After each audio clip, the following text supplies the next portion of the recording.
Bonjour belles âmes, je voudrais évoquer un phénomène qui se présente souvent dans notre vie et dans notre cerveau, quand on se propose de faire quelque chose de nouveau. Par exemple, on peut se dire, je vais acheter une vieille maison que je vais rénover. Ou alors, je vais apprendre à accepter mon corps comme il est. Je vais m'entraîner pour courir un semi-marathon. Je vais me lancer en tant qu'indépendant. Ou je vais travailler sur mes relations sociales, etc. Et immédiatement, quand on se propose de faire l'une de ces choses, on ressent de la résistance qui se présente sous la forme de pensées qui ressemblent à « Oh, c'est très difficile, c'est pas possible, on a essayé, cela n'a pas marché jusqu'ici. C'est l'échec assuré. On va certainement souffrir, voire même mourir. » Ce type de résistance vient de notre cerveau qui a pour objectif de nous protéger de la nouveauté, parce que la nouveauté, c'est de l'incertitude et du danger potentiel. Avec ce type de résistance, on se freine soi-même en se disant que c'est très difficile et pas possible. On n'essaie même pas, ou alors on avance avec tellement de peur et de résistance que ce qu'on fait est inefficace et donc on se prouve que c'est difficile. Ressentir de la résistance n'est pas un problème, c'est normal, c'est entendu et écouté. Sa résistance, lui obéir n'est pas un souci non plus, car on a toujours le choix. Personne ne nous oblige à aller à l'encontre de notre résistance. On peut continuer à faire ce qu'on fait dans des domaines qui nous sont familiers. On a toujours cette option-là. Notre expérience humaine nous fait ressentir 50% d'émotions agréables et 50% d'émotions désagréables, quoi qu'on fasse. Qu'on fasse du surplace ou qu'on se propose d'avancer, ce sera un cocktail un peu différent d'émotions. Il y aura peut-être plus de ressentiment que de doute ou l'inverse, mais ce sera toujours dans les mêmes proportions, 50% super et 50% pas génial. Dans ces conditions, si c'est pour ça qu'on a signé, alors autant s'aventurer dans la caverne, ce sera sans doute plus intéressant et on aura plus de trucs à raconter. Puis on a envie d'avancer dans la vie avec un maximum de liberté, une liberté qu'on se donne à nous-mêmes. Pour prendre ces résistances, quand on les a identifiées, il faut travailler à déboulonner nos croyances limitantes. Il faut insérer délibérément ces mises en doute et ces exceptions pour inviter notre cerveau à assouplir ses certitudes.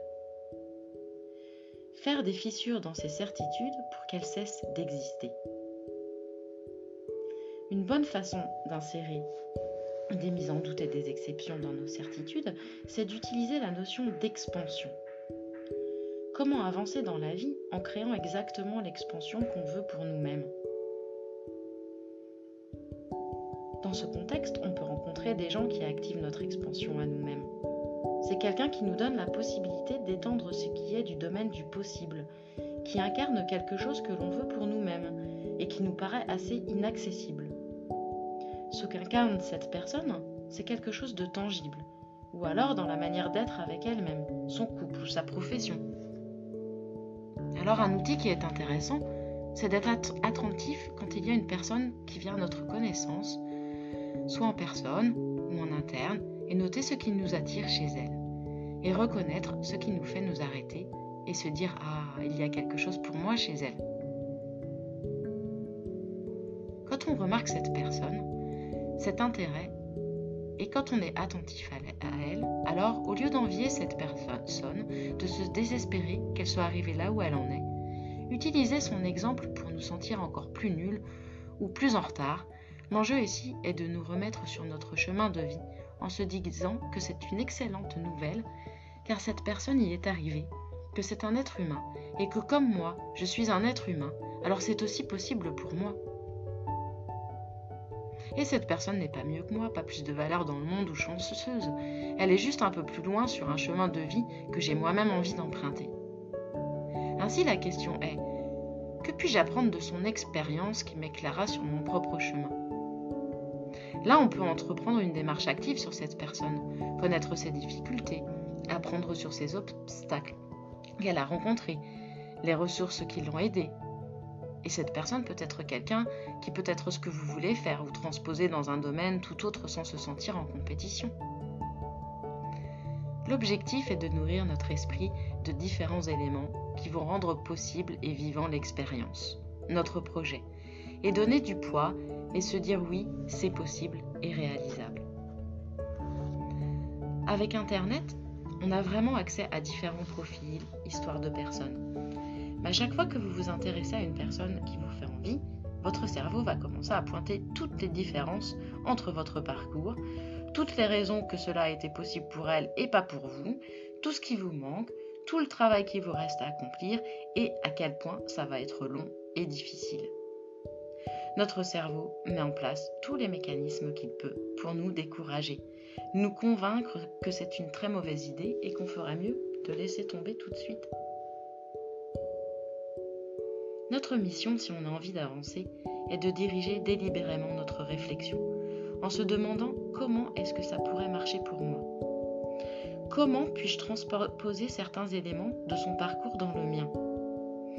Qu'est-ce que j'ai déjà en commun avec elle? Et si on prend un pas de recul sur cette personne qui nous intéresse et qui nous évoque quelque chose pour nous, elle a les résultats dans sa vie, elle a certaines pensées et croyances, et donc on peut se dire quelles sont ces croyances qu'elle a qui l'ont poussée dans la bonne direction et que je peux moi aussi adopter. Et ensuite, on travaille à faire vivre cette personne d'expansion à l'intérieur de nous et à l'utiliser au quotidien pour guider notre état d'esprit, nos activités, comme une sorte de mentor intérieur. Ce qu'on essaie de faire ici, c'est recabler notre cerveau pour nous défaire de notre conditionnement actuel qui nous conduit à penser que c'est difficile, que ce n'est pas possible et que ce n'est pas la peine d'essayer. C'est se défaire de son conditionnement en présentant à notre cerveau l'exemple de vraies personnes qui ont accompli ce qu'on veut de vrai pour nous. On travaille à étendre notre système de croyances, que notre cerveau évalue comme possible, envisageable, réalisable et accessible. On travaille à étendre notre propre potentiel, les choses auxquelles on peut aspirer, les choses que l'on mérite, car on n'a pas moins de valeur que les autres. Alors, pour résumer, choisir une personne qui nous inspire et noter par écrit toutes les raisons pour lesquelles elle nous inspire dans ce qu'elle est, dans ce qu'elle a, ce qu'elle accomplit, et vous vous faites envie pour vous. Vous pouvez aussi noter ce qu'il y a d'intéressant chez elle et son parcours. Puis noter toutes les résistances qui se présentent à vous, toutes les pensées qui sabotent votre envie de changer. Vous pouvez demander ce que vous pouvez apprendre de cette personne. Quelles leçons vous pouvez trouver chez elle qui pourraient éclairer la vôtre? Et qu'est-ce que cette personne croit sur elle et sur sa vie qui lui permettent d'être comme elle est et de faire ce qu'elle fait? Qu'est-ce qui vous empêche de croire ces mêmes choses à votre sujet et au sujet de votre vie? Qu'est-ce que cela changerait pour vous d'avoir ce type de pensée et de croyances?